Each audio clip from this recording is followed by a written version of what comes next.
I'm Rain Phoenix, and you're listening and watching LaunchLeft podcast. So happy to be back. It's been a while. We paused in solidarity with the SAG strike, but now that it's been resolved, we are back, and with a very special guest, Mike Mills of REM. Woo! I've known Mike for a really long time, I think since before I was 21. I'm excited to get into this conversation. He is one of the most amazing musicians and harmony singers, I believe. He's launching the Lemon Twigs today on the show. Let's get into the conversation. Don't forget, rate and subscribe. Follow us on all socials at LaunchLeft. Hello again. Mike Mills. Thank you for being on LaunchLeft podcast. So happy to have you here. It's my pleasure to be here, Rain. Mike, I was trying to think of how long we've known each other. I'm going to guess it was before I was 21 that I met you. Do you recollect? I feel like I came with River to a show perhaps you all played in Atlanta, maybe? I just want to say one in Florida too, but yes, definitely y'all came, and hell, it might have even been Athens. I don't know, but yes, it's been since. Well, gosh, we don't need to pin down when you were 21, but it's been a while since we've known each other. I'm okay. I'm very, very transparent about my age. I think that that's okay. I'm happy to be 51. All right. I'm moderately pleased with being 64. Wow. And so young. You've just finished this giant big star tour, right? Well, it wasn't so much giant. I wish it were. The band that we have together for this is so great. Of course, Jody Stevens on drums, the original member. We've got John Auer, Pat Sansone from Wilco, Chris Stamey, and me as the band. And it's a super bunch of guys, and we have really great fun. We did 4 shows in Spain, and then my wife and I went to Morocco for a week.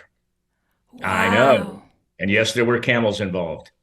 That's amazing. My friend Catherine just got back from there. That's wild. I've always wanted to go.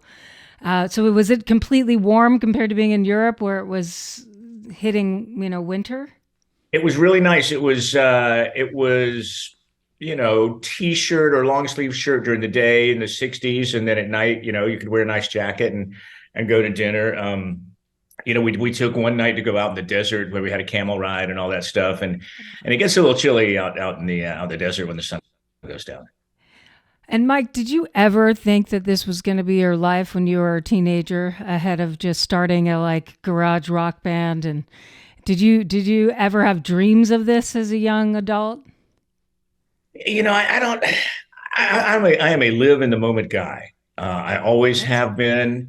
I think it was something that was really useful for the band, because some of the other guys weren't, and I think it's a handy thing to have as a grounding piece, maybe. So I didn't really, I'm not a driven person. I didn't really have goals and dreams and ambitions. I just wanted to see what life, presented to me and take advantage of it when it came out. So. I always knew I'd be involved in music in some way. My parents were both musical. There were always pianos and things around the house. So I knew I would always play music. I just had no idea I'd actually get paid for it. What do you feel like was your first sense of that feeling of wow, this is going to be, I'll be able to make money from it. This is my career. Would you remember that moment? I actually do. Peter and I were walking down Broad Street in Athens, and I don't remember what had happened the night before. We might have signed the deal with IRS to put out the EP, or it might have even been before that. But Peter just looked at me and said, we might actually be able to make a living with this. And I said, yeah, I think we're good enough, if we're lucky enough too, because it takes a lot of that. And but that was the day that I remember both of us had that little epiphany that this might actually turn into a long-term thing. And how old are you? Do you remember? That's it. It had to be very early 80s. If it was signed, if it had anything to do with IRS, it would have been 82. It could have been a little earlier than that. Wow. So you were really young. And was your family was always supportive of the arts and you being involved in that? Oh yeah. My band, the band that Bill Berry and I were in Macon, we used to practice in my parents' basement. And my dad, they're both musicians. My dad was an operatic tenor, a dramatic tenor, and my mother played piano and guitar and all that. So of course they were super supportive of music. Even after the bass vibrated my dad's half gallon of bourbon off the shelf onto the floor. I was afraid that that might be the end of practices at the house, but he was fine with it. That's wonderful because he was in the military. Were you kind of like a what do they call that? What do they call Military that? brat? Army No, brat? Yeah, military brat. yeah, he was gone for the first couple of years of my life, based overseas, and so he came home, and I'm like, "Who's this guy wanting my mother's attention?" And he was like, "Who's this kid that my my wife keeps paying attention to?" So we had a little period of adjustment, but we had a great life together, and I loved him very much. Oh, that's wonderful. And you spent most of your time in the South, in Georgia, but you were born in California. Born in the city of Orange because my dad was a Marine, and my mom went out there. She and her mother went out there to have me so my father could be there. And then once I was old enough to travel, they drove me back to Georgia, where I've pretty much been ever since. And do you still, I know the South, especially these days, gets a bit of a bad rap. I was just back home in Florida. I absolutely love Florida. The sky, the way that the sunsets, the people that I know. And I do, like you, live in a kind of enclave of alternative thinkers in the southern states. Athens and Gainesville were always sister cities. We spent so much time in Athens. You all came down to Gainesville, which was rare for any band or anyone to come down to Florida, but you guys always represented. Do you still feel that kind of nostalgia and affinity? I mean, is it still your home? It is still my home, very much so. I'm always, I still live in the same house that I bought. The first house I ever bought was 1986, and that's still where I live in Athens. It's really full of stuff, and I keep trying to. Jasmine and I are trying to cull as much as we can, but it's just a lifetime of memories and things that I don't really want to get rid of. So it's kind of hard to find any more space, but we're working on it. But yeah, I love Athens. It is a bit of a blue bubble in a red state, but Georgia's turning purple. Florida's been kind of purple, so I'm very encouraged by that. I'm very happy with our two senators, and even Governor Shotgun hasn't been the absolute worst. I mean, he's terrible, but there are worse governors out there. And we call him Governor Shotgun because he did an ad where he sat there with this kid. I mean, it was really stupid because he was virtually pointing the gun at the kid. And it was like, if you ain't got my daughter home by 11 o'clock, I got this thing, right? Basically, threatening to murder the kid. It's like, because that happened to me once as a kid about that age. So maybe that's just a Southern thing. And has your experience, speaking of that kind of purple situation, I imagine that you have come in contact with and or been even friends with, people who identify as quote unquote red by living there. When you sit down and have a conversation about things that are shared, our shared humanity, the things that we all value, like our safety and happiness in our families, have you found that sometimes that blurs purple and you can accept some of these, opposite to how you feel politically, or is it been do you feel very polarized within your experience of Athens? Well, what you find is if you can get people to sit down and turn the heat off for a little while, the goals are the same, virtually the same. It's just the means. It's the methods and the means. How do we get there? But if you really define it in the broadest human terms, we're all kind of trying to get to the same place. My uncle, whom I love dearly, is a conservative Republican, not horribly so, not so much on the social side, but somewhat. But he and I, holidays, we would start to get into it, and everybody rolled their eyes and go, "Oh no, here they go again." So some years ago, I made a set of rules for me and him. I said, "Okay, here's the deal. We can talk politics all we want because we both enjoy it." I said, "We are going to not yell. We are going to hear the other one out, and when it's over, we're going to say I love you." And we've worked with those rules for many years now, and it's worked out very well.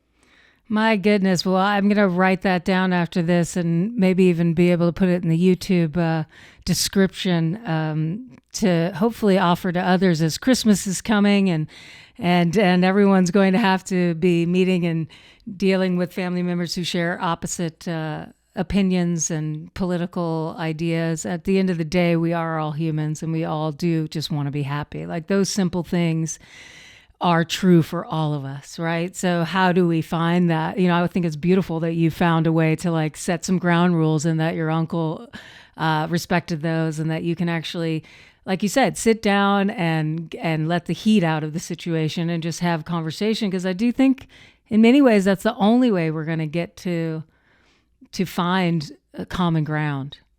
Well, it of course is the only way. That one of the real problems with politics on a national level now is that compromise has become a dirty word. And, you know, everyone thinks, or a lot of the extremists seem to think they can go in there, and if they don't have it everything they want and have everything their way, they're nothing's, then they just won't vote for anything. And that is not how it works. Nothing works that way. You completely paralyze the government, which is, for some of them, that actually is what they want. They hate government, just the idea of it, so much that they want to paralyze it and they want to shut it down and have it do absolutely nothing. But for those who understand that really you need government, you need good people in government, and to make it work, you must compromise. The party in power is the party in power. And there's, you know, just simply taking your ball and going home doesn't do anyone any good. Yeah, it's about to be an election year. Woo! So I guess that's why we started talking about that. I never really prepare, in terms of what we're going to talk about, because I always love to see, like you said, living in the moment, where a conversation might take us as two artists just shooting the shit. And we can curse on this show. So there, I said it. I was thinking, though, fondly as I was saying that, about that time I got to sing with you guys first of all, when I got to sing on Bang Blame in Miami with Pat McCarthy producing that record. That was such a treat. I think I was like 21 at the time, and it sort of helped solid, some of my continued trajectory in music. But then that amazing mini tour I did with Angela McCluskey opening for you, where I was backing vocalist for her, was just, I remember that so fondly. We had so much fun on the bus. I remember I got Michael to watch Team America World Police. And then he got obsessed with it for the rest of the tour. That's like a crowning moment for me, that I got the band into that movie. It's such a good movie. But completely, we love it. We quote it all the time, sing the songs. It's genius. It's just genius. But thank you here on Public. I don't know if I ever thanked you personally, but I felt so lucky to get to sing on that record and be a part of the REM amazingness. So seeing you guys live multiple times in Europe and New York and Georgia, it was such an empowering live performance. As an artist myself, it showed me what was possible and how the pros really do it. And I just value so much that time I spent with you guys. And when I visited you, which for Up, I think it was in San Francisco or Portland, you were working on Up. And I think that just had its 25-year anniversary. It is enjoying its 25th anniversary now. I'm so glad you were there for that stuff too, because, as lucky as we are to get to do this, and as much fun as it is, it's a lot more fun if you can share it with people. And if there are people that become musicians or are able to continue their musical career with a little inspiration from something we've done, that's a great feeling. And you've obviously taken the ball and run with it. Your music is beautiful. I love the way you sing, and I'm really thrilled that we both had these great musical careers. Yeah, thank you so much. So what's next for you? I know you have the baseball project. Is that right? Is that what it's called? The baseball project is happening, yes, with Steve Wynn and his wife, Linda Pittman, on drums, and Scott McCoy and Peter on the live. Well, Peter actually came out on the live tour. We just did about 5 weeks a couple of months ago, and it was super fun. We sold out a bunch of places, and it was funny. I got the first tour itinerary, and I didn't pay it that much attention to it. To my dismay, I realized that they had booked 19 shows in 21 days. And I called the guy, I said, "Are you crazy? I mean, I didn't do that when I was 22, and you want me to do it now? And we did it, and it was fine, and we pulled it off, and You did I had it. a cold the whole time, but it was a little more intense than I really wanted to get. Well, the plus is maybe you weren't stuffed in like a 15 pass van with everyone, which No, I did lay down some laws. I said no, we do a sprinter, uh and preferably the one with the captain's chairs as opposed to bench seating. Because I mean, Peter's back is messed up. Mine ain't a whole lot better, and there's just no reason to go out there and put yourself into traction because you want to do a want to save money on tour. You have to at some point accommodate the fact that your body will not do what it used to do. right. Now, your vocals, can I just gush a little bit about your harmonies and your in your style of how you play music? It's so how you played the bass. So beautiful, so innovative, your melodies with bass, but also just you're one of my favorite harmony singers of all time. Like when people, if anyone were to ask me, you would be in the top 5. I know that you weren't traditionally or professionally trained, so to speak, right? You didn't go to music school. Do you think that not going factored into how you approach both your harmonies and your melodic bass playing? Um, I had some training, but it was of the type that, for example, the woman who taught me how to play piano, my dear friend Susie Anderson, she said, "Look, do you want a bunch of theory and you want to sit down and read music, or do you just want to be able to sit down and play the piano?" I said, "That's what I want. I don't need to be able to read music and know all the intricate details of why it works. I just want to know how it works and how I can play it." So she was great with that, and that was very helpful.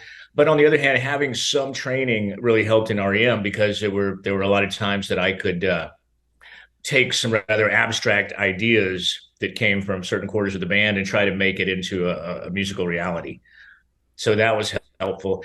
Um, what actually, I am an atheist, but I was in church for a while, of course, as a lot of people are when they're younger. And I really enjoyed being in the youth choir because I learned about harmony. I took the tenor harmonies, and I remember reading in the hymnal, I could find my part and I could see how it related to the other parts.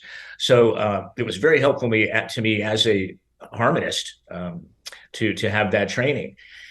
So there's that. I'm just all about melody. I love melody. I love passing chords and how, moving the bass note underneath.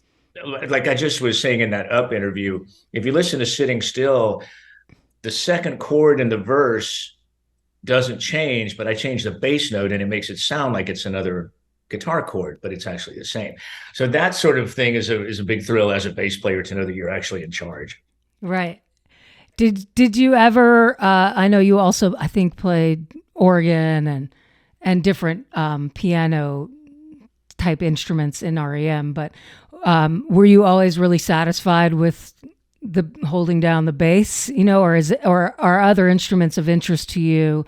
Have you ever thought about making a record where you play other instruments as the main thing and doing a solo record? Or Well, over the years, I mean, I played guitar even on Murmur, on some of the things, just like right. additional guitars. And, and let me in on Monster Rats, me playing guitar on that. Cool. Peter is not, I mean, believe me, I do in no way ever needed to get in Peter's way. He's the guitar player. He's one of the best guitar players I've ever known. But there were just some times when it was more appropriate for me to sit down and do whatever it was I was doing on guitar. He was always really cool about that. But no, I love playing bass. But the great thing about REM is we always gave each other the freedom to do other things. I played most of the keyboards, but not all of them. And if I wanted to throw a guitar part down, I could do it.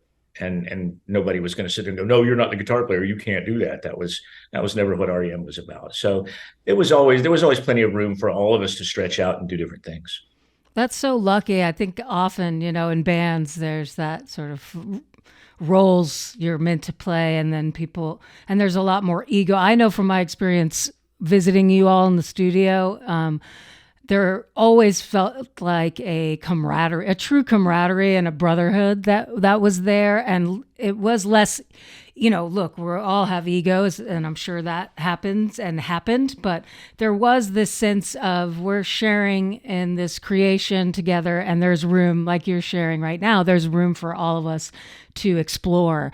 That's, I haven't always seen that, especially with a bunch of dudes playing music. There's always a bit of a like cockfight that goes on. So it's always really, I don't know, it was endearing to me seeing that and experiencing it, that you guys had this like brotherhood that seemed pretty strong. Well, it was for sure. I mean, we all did. We've always loved each other. I mean, it wasn't always easy. I mean, as my friend Bobby McDuffie said, we had to have a couple of come to Jesus moments where someone, me, had to take the bull by the horns and say, okay, here's how certain people are feeling about some things, and here's how other people are feeling about some things. And if we don't find a middle ground for these feelings, we're going to lose the band. And even then, we all realized that this was our life's work. This is the best thing we're ever going to do. And if we can't sublimate our egos to do this incredible thing that we have, then we don't deserve to have this thing. And once that got put out there, everybody was like, yeah, that's true. Okay, let's do whatever we have to do to make this work. And for the most part, everybody was really good about that.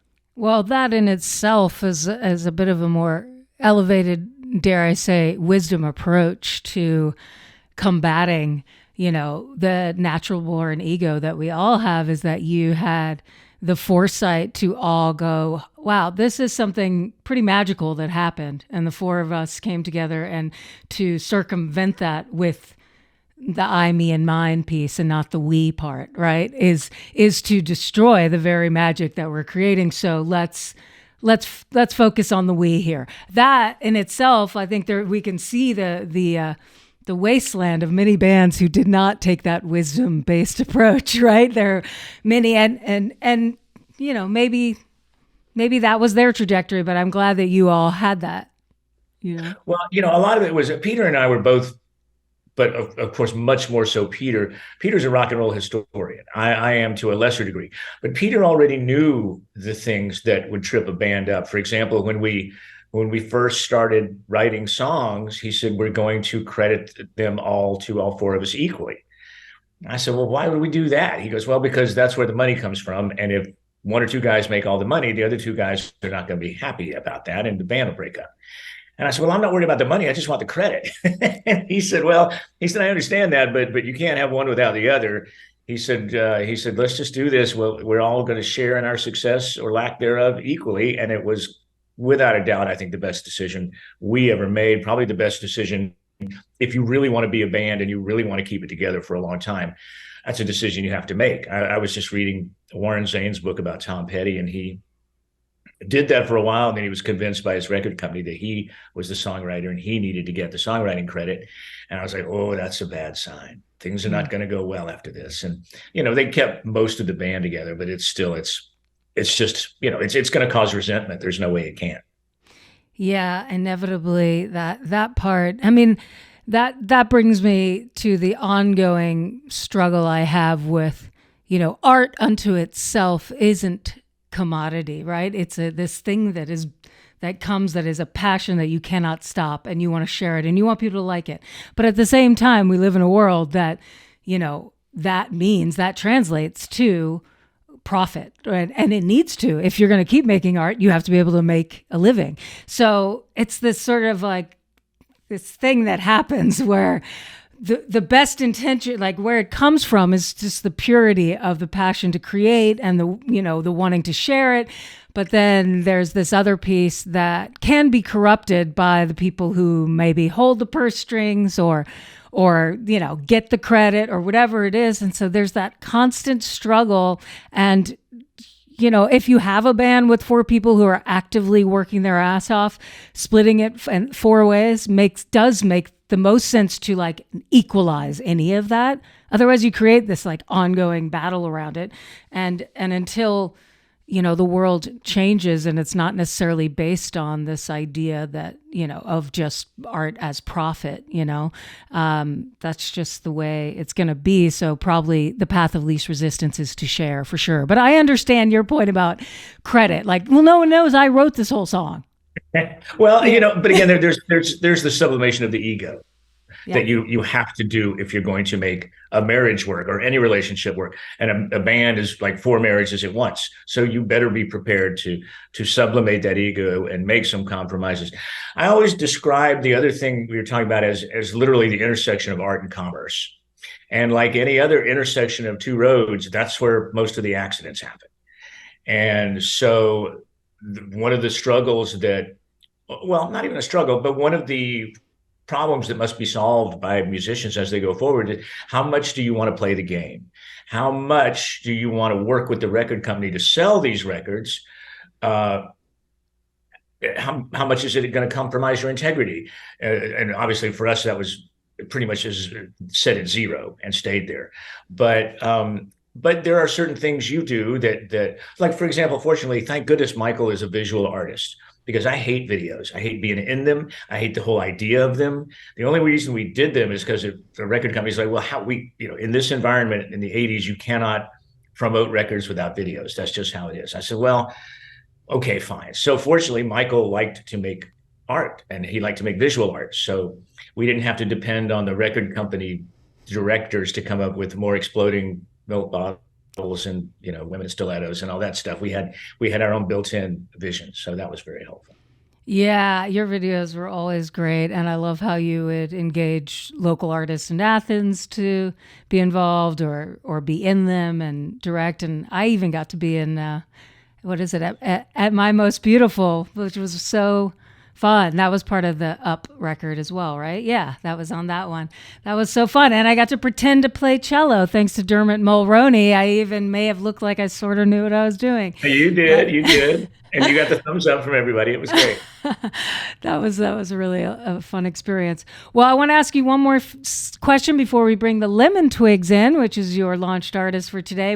And that is just if you have any advice out there for artists who are struggling or want to do music, or maybe they're young and starting out, or maybe they've been around for a while and they want to throw in the towel because it's a really difficult landscape we're looking at where over 100,000 songs are uploaded a day. It's really hard to get attention, and just if you have any pearls of wisdom from your many years. I know you've lived through all the versions of the record industry, and so that things have changed a lot. But just something inspiring. Don't feel like you have to if you don't. Oh God! Well, the problem with it is that in 2011, when we looked around at the industry and saw how much it had changed and how different it was from everything we'd ever know, we're like, nope, we're out of here. So I don't know that I'm really the best to ask for advice about today's climate, today's environment in music. It's so radically different. They call it the long tail, the graph where you have a very few artists that are way up here and then it drops off and then everybody else sells this many records. And, I guess it enables you to make maybe a living at it. I don't know. I've given Daniel Ek plenty of grief in public because I think Spotify rips off musicians horribly. He's a billionaire and he pays like 0.003% of 0.003 cents per stream. It's insane. But just do what you love. The only advice can ever be do what you love. When something feels like it's got a lack of integrity to you, then don't do it. Because even if you don't make money at it, you'll be able to look at yourself in the mirror and feel good about the music that you make or the art that you make. Thank you. I was hoping you'd say something like that. Thank you. What? Hello. Hey, there they are. Hey. Hello. You must be Brian. Right? Yeah, we can hear you. Is this Brian and Michael, and which one's which? This is Brian. This is Michael. Yes. So nice to meet you guys. Nice to meet you too. It seems like you're in flux on the road, somewhere in a tour van, maybe even. We're in my mom's car, in Brooklyn, in downtown Brooklyn, actually.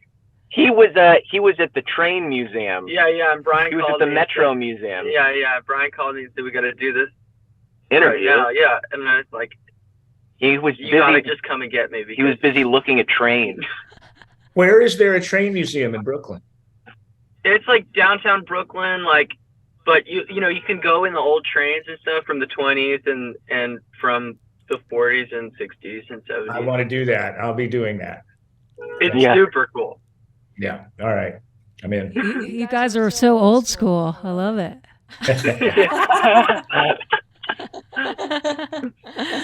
Well, welcome to LaunchLeft. We're so happy to have you, and Mike is launching you on the show, and we're both listening to your music on our own and loving it. And I know you guys started super young. Is that right? And you've always played together? How cool is that? Yeah, I mean, it's always been convenient. It's like one less person you have to find to put together a band, you know? And yeah, it was just very natural, you know, like, yeah, we started with our dad, and we just all, it helped that we were like totally obsessed with the Beatles and Beach Boys and stuff. He didn't have to kind of like force it upon us. Yeah. So we just sort of gravitated towards the music he liked, and we ended up just jamming together in the basement all the time. Yeah, it's really difficult to I don't know, like with the Big Star third group and stuff, that we like, that's a group of great musicians to play with and stuff. For us, we always find it so hard to find like people like that to play with, you know. Like, I just did my own show, and I was like, oh, I'm gonna do my own show. I'm not gonna use Brian. Brian's not gonna be in it. You know, it's gonna be just me. And then at the last minute, I had to get him in just because, to fill out the sound. There's a reason for that. Well, it's so cool though that we loved having you guys on the Big Star show, because obviously, you know, your musical sensibility is right in line with most of us. Certainly, not unlike Alex's and Chris Bell's, you know, musical approaches. I was listening to your your newest record, and I was like, see, what I love is that songcraft is important to you guys. You know, writing important, different, distinctive songs is clearly important, and that's something that always mattered to REM. That was what we always considered our strength, was our songwriting. And so I really enjoyed listening to the way you guys approach that, and your singing, your harmonies. It's all, you know, you wear your heart on your sleeve about being vulnerable, and also the type of music that you like. And I just really get a kick out of listening to it. And so it was super fun to have you guys on the Big Star thing too. Oh, thank you. Thanks. Yeah. I feel like we're just trying to be as interesting as we can to one another. And we kind of, from just liking a lot of the same stuff, it's like, if you write something that's like dead simple, there has to be some other element to it that elevates it, you know, in the melody or whatever, you know. And that's, we're you know, like a gimmick. Like a gimmick, yeah. Everything's got to have it. Every song's got to have a gimmick, or it's just really nice, or something. Yeah. Well, I mean, like Everybody Hurts, you know, and one of our biggest hits. It's like, if you take Michael's vocal off that, there's not a whole lot going on. You know, it's not really that exciting of a song. So we did it, and we liked it because it had that stupid drum machine on it. We were like, well, maybe Michael can do something with it, and then, you know, he did, and that's what takes. Yeah. You know, but what REM always tried to do was, even before Michael ever put anything on it, we'd like to have a song that was interesting to Peter and Bill and I before there was any singing on it. You know, in other words, our songs were not just vehicles for Michael's words; they were songs in and of themselves. And I think that really gives it an extra dimension that I think you guys have as well. Right. Yeah.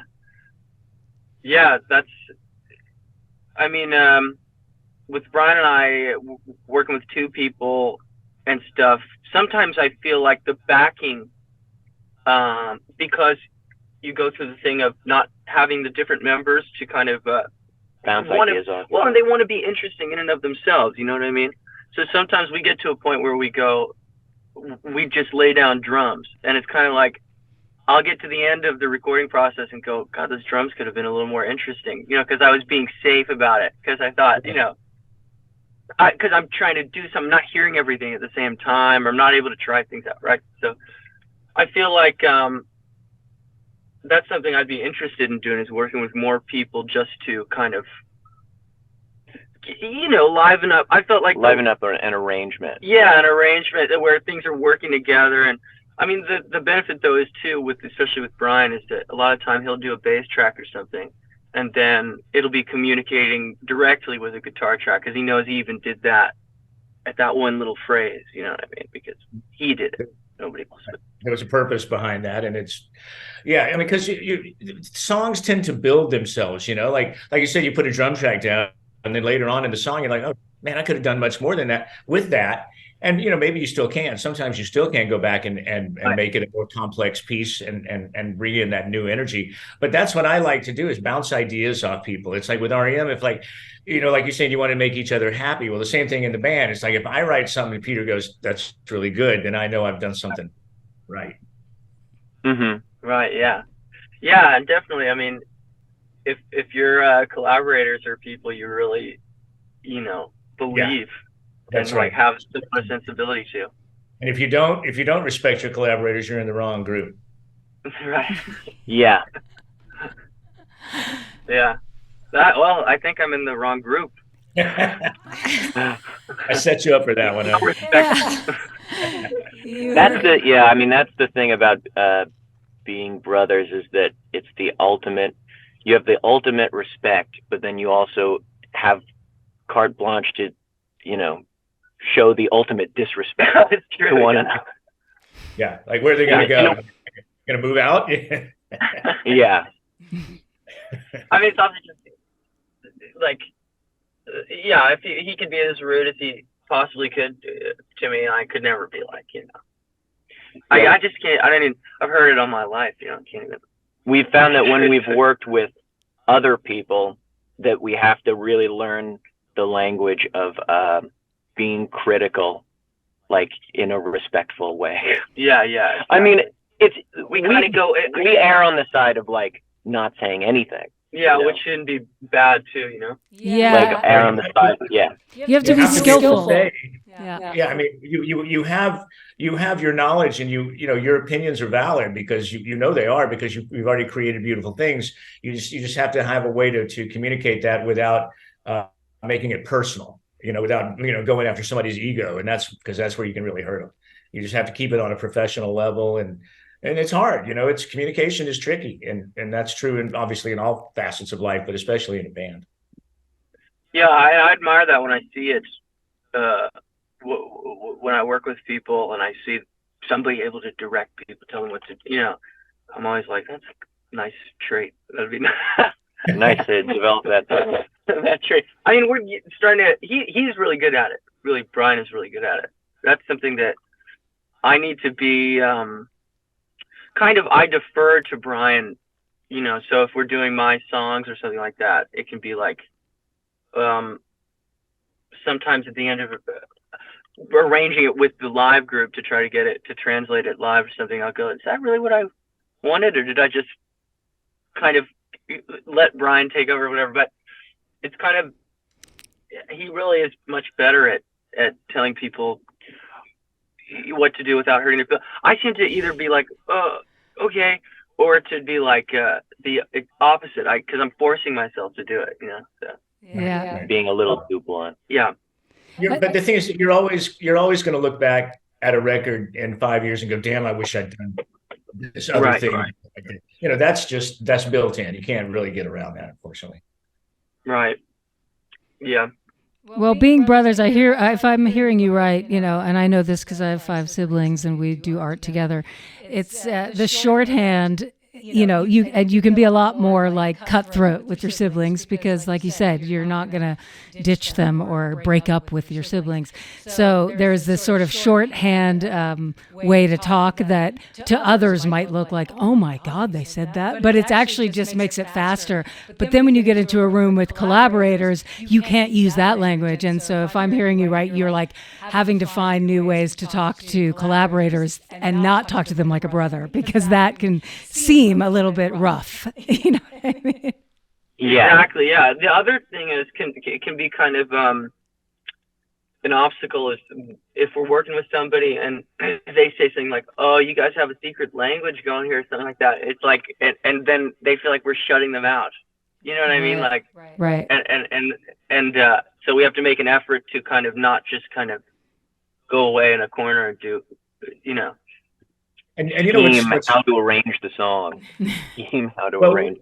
Like, this is where a good producer comes in, because a really good producer is as much about, he's got to be as much of a psychologist as he does an engineer or anything else, because when you're working with a band, you know, they're going to have trouble communicating. It always happens, and the producer has to be sort of the interlocutor between band members, to the point of breaking up fights, or stopping somebody from stomping off and going out and getting drunk, or letting them go out and get drunk. You know, maybe that's what needs to happen at the time. It's a tough job being a producer, which is why I don't do it.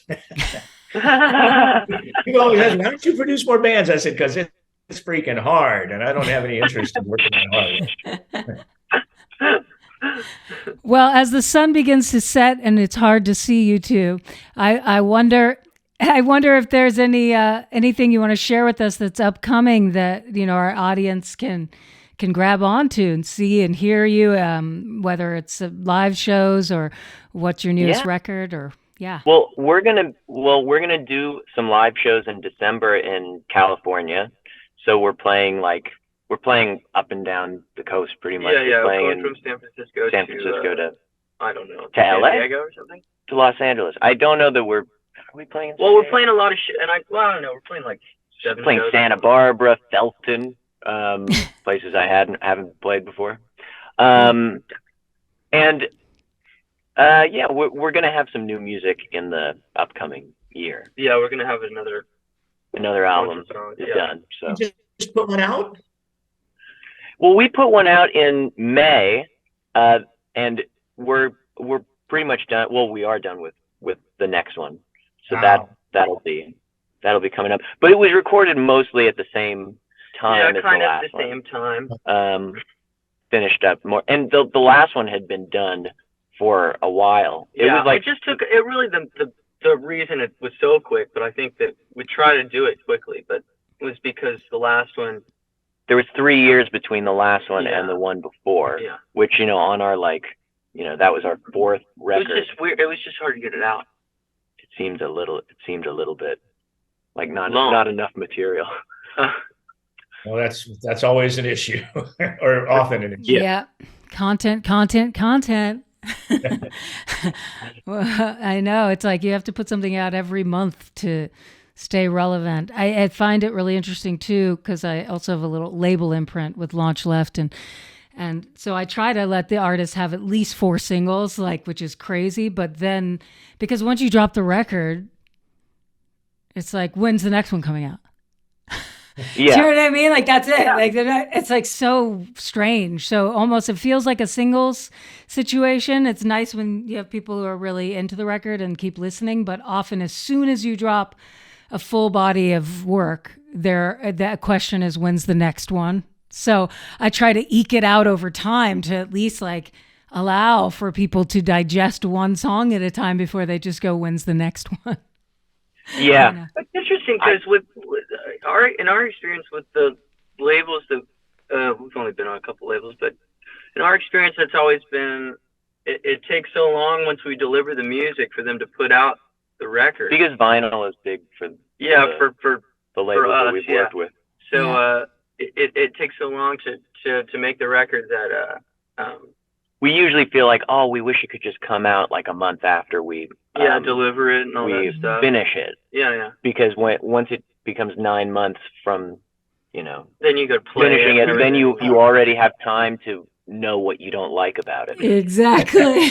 Whereas there's this there's a great period. There's this dumb joy that you feel when you just finished it, where you have no regrets. You're like, I got everything right, and then you start to live with it. Yeah, it fades. Song by song. Without fail. It's true. Plus, you by that point, and as prolific as you guys are, maybe in spurts, but still you're very prolific. At that point, you've moved on. You're already on to the next thing. It's like, get this thing out and get it behind me. You can do the next thing. Yeah. It's Mike Mills, and I'm here and happy to launch the Lemon Twigs, their most recent album, Everything Harmony, and they're going to tell you what song you're going to hear. This is a song called In My Head, written by my brother Michael. And thanks for launching us, Mike. My pleasure. This has been fun. Thank you all so much for being on Launch Left. We look forward to seeing you live in LA when you come through. And Mike, always a pleasure to spend time with you. Thank you for your time and amazing music throughout the years. Thank you, Rain. Always a pleasure indeed. All right, guys, good luck. Thank you. All right, have a good one. Thank you, guys. Yeah, see ya. In my head, I am different in my head. I am someone else instead. In my head, in my head.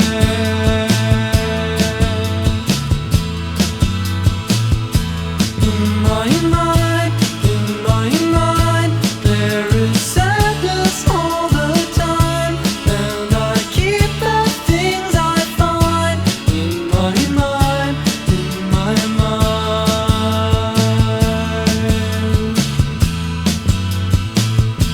And never do I share these things with anyone. The feeling is cold, and I'm afraid strangers passing.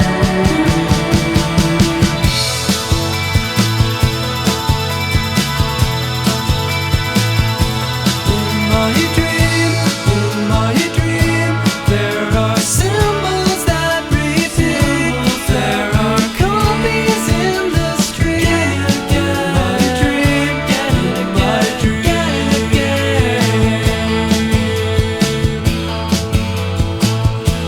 And never will I share these things with anyone. The feeling is cold, and I'm afraid strangers passing.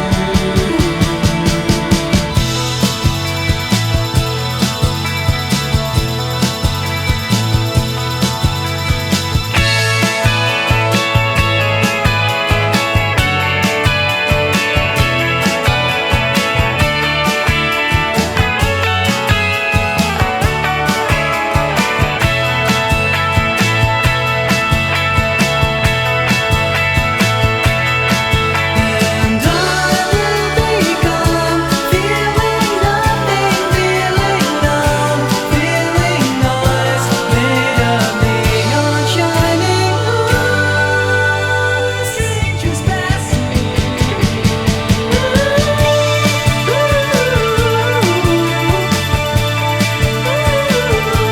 La la la, la la la, la la la